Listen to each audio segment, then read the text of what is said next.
राघव ने जब अनुपमा से माफी मांगी कि उसने अपने दिल की बात अचानक कह दी, तो अनुपमा थोड़ी हैरान रह गई। वह यह समझ ही नहीं पाई कि राघव इतने सीधे तरीके से अपनी भावनाएं सामने रख देगा। राघव बोला कि वह बस शालीनता से अपने जज्बात बयान करना चाहता था, मगर बात अचानक निकल गई। इसी बीच राही और गौतम वहां से गुजरते हैं और उनकी बातचीत सुन लेते हैं। राही को यह सब बिल्कुल अच्छा नहीं लगता और वह गुस्से में वहां से चली जाती है। अनुपमा और राघव उसे जाते हुए देख लेते हैं। गौतम अंदर ही अंदर खुश होता है कि अब उसके पास एक और मौका है अनुपमा को नीचा दिखाने का। राघव फिर एक बार माफी मांगता है कि उसने अनुपमा से अपने प्यार का इजहार इस तरह से कर दिया, जबकि उसकी कोई मंशा उसे असहज करने की नहीं थी। उधर राही को मोटीबा की कही हुई बातें याद आने लगती हैं। वह सोचती है कि राघव चालाक है और कहीं वह अनुपमा की भावनाओं का गलत फायदा न उठा ले। गौतम भी अपनी पुरानी बेइज्जती को याद करता है और यह ठान लेता है कि अब वह अनुपमा से बदला जरूर लेगा। अब उसका समय आ गया है।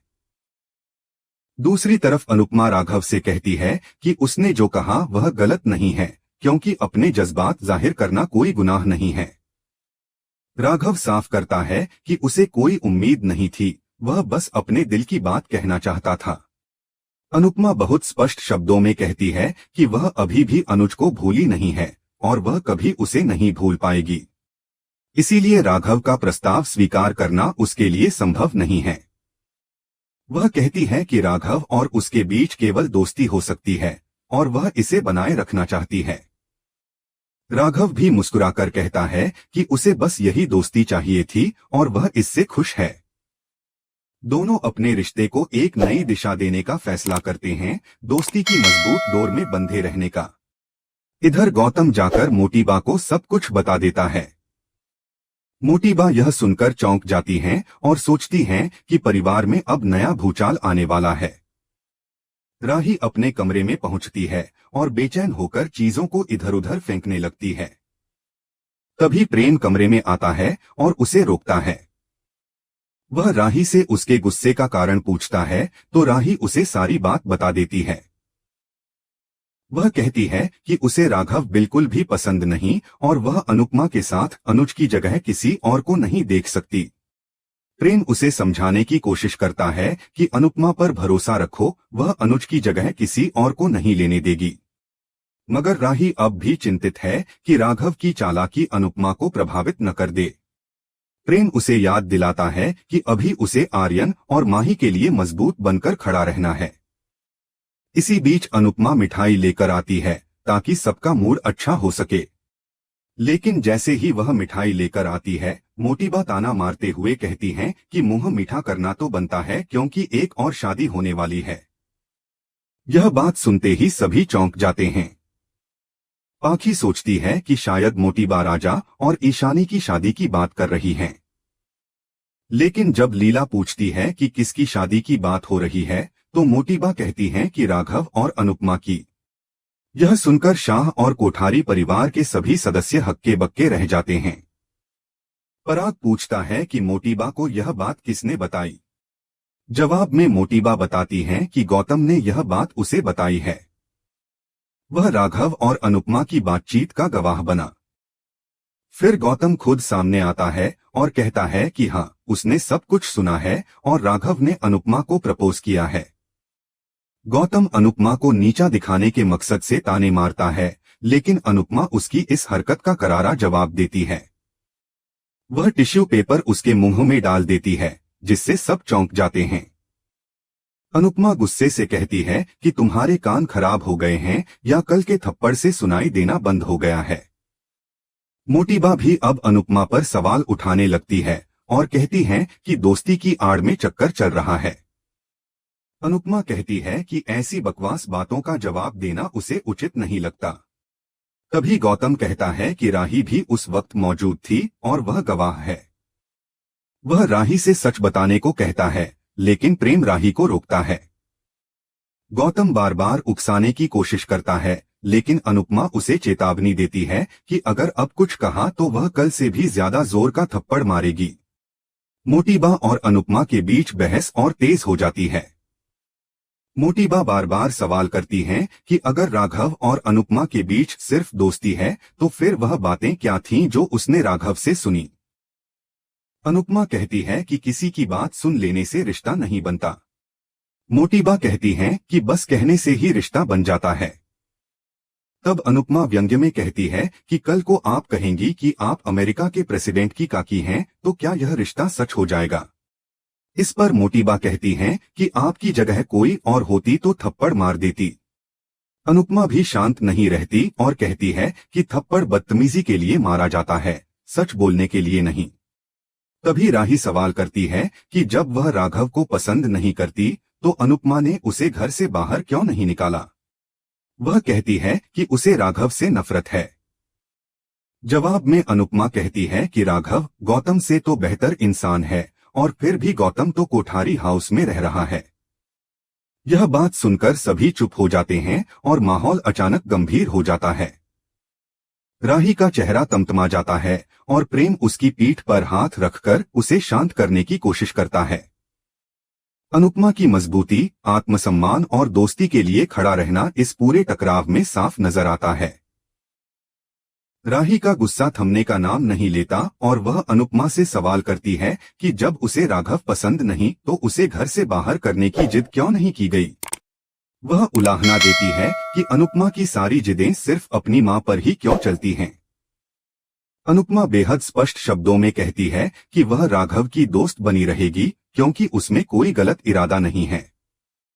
राही की आंखों में आंसू आ जाते हैं और वह भावुक होकर कहती है कि वह अनुपमा को किसी और के साथ सोच भी नहीं सकती। अनुपमा राही को समझाते हुए बताती है कि वह आज भी सिर्फ अनुज से प्यार करती है और उसकी जगह कभी कोई नहीं ले सकता। वह ये भी स्वीकार करती है कि वह खुद को भी किसी और के साथ नहीं देख सकती। राघव राही से विनती करता है कि यदि वह उस पर भरोसा नहीं कर सकती तो ठीक है, पर अनुपमा को समझने की कोशिश तो करे। पराग माहौल को शांत करता है और सबको वहां से जाने को कहता है। बाद में राघव अकेले में आकर खुद पर गुस्सा करता है और रसोई में भगवान से अनुपमा की खुशी के लिए प्रार्थना करता है। तभी अनिल आता है और राघव को देखकर वह चौंकता है। अनिल राघव से माफी मांगता है और कहता है कि वह दिल से चाहता है कि राघव तरक्की करे, बस उसमें सबके सामने यह कहने की हिम्मत नहीं है। वह हाथ जोड़कर क्षमा मांगता है और वहां से चला जाता है। राघव अब भी चिंतित रहता है क्योंकि वह नहीं चाहता कि अनुपमा किसी भी तरह दुखी हो। उधर मोटी बा अपने तीखे शब्दों से अनुपमा को नीचा दिखाने का कोई मौका नहीं छोड़ती। पराग आखिरकार बोल पड़ता है और कहता है कि मोटी बा और गौतम को दूसरों की जिंदगी में टांग अड़ाने की क्या जरूरत है। वह गौतम को भी डांटता है कि उसके पेट में कोई बात टिकती नहीं। वह साफ साफ कहता है कि उसे अपने परिवार में शांति चाहिए और माही की शादी के बाद वह शाह परिवार से कोई नाता नहीं रखना चाहता। गौतम मोटी बा को आगाह करता है कि अगर राही और माही की जोड़ी मजबूत बन गई तो दोनों महिलाएं मिलकर उनके खिलाफ खड़ी हो जाएंगी। इसी बीच लीला एक अजीब सपना देखती है जिसमें राघव उसे धमका रहा होता है। वह कहता है कि वह अनुपमा से शादी करेगा और फिर लीला को घर से निकाल देगा। सपने में वह लीला को चाकू दिखाकर डराता है और उसे मारने की कोशिश करता है।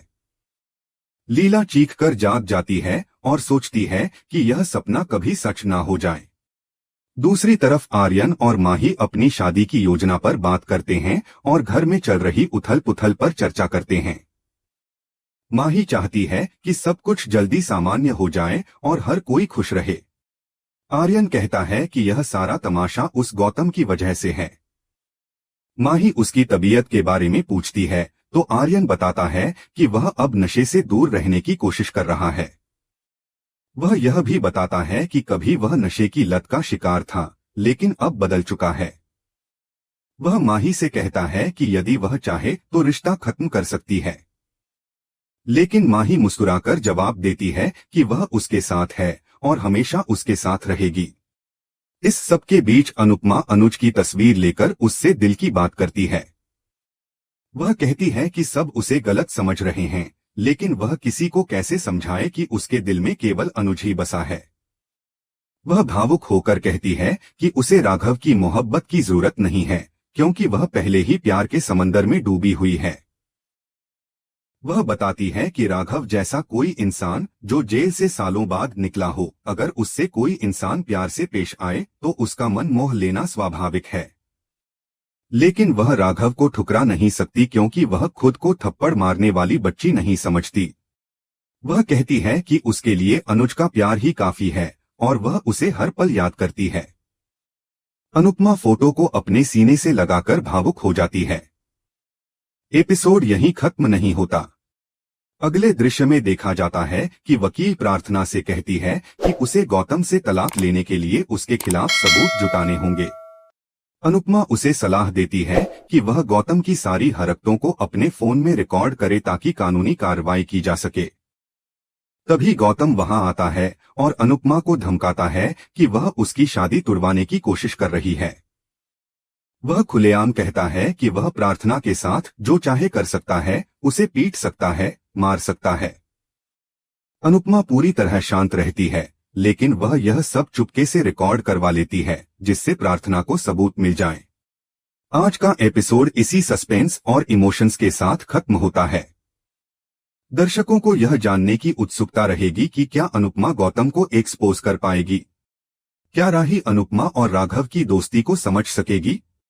और क्या अनुज की यादें अनुपमा को नए रिश्तों से दूर रखेगी? एपिसोड को कैसा लगा यह जरूर बताएं और ऐसे ही डेली अपडेट्स के लिए हमारे चैनल को सब्सक्राइब करें।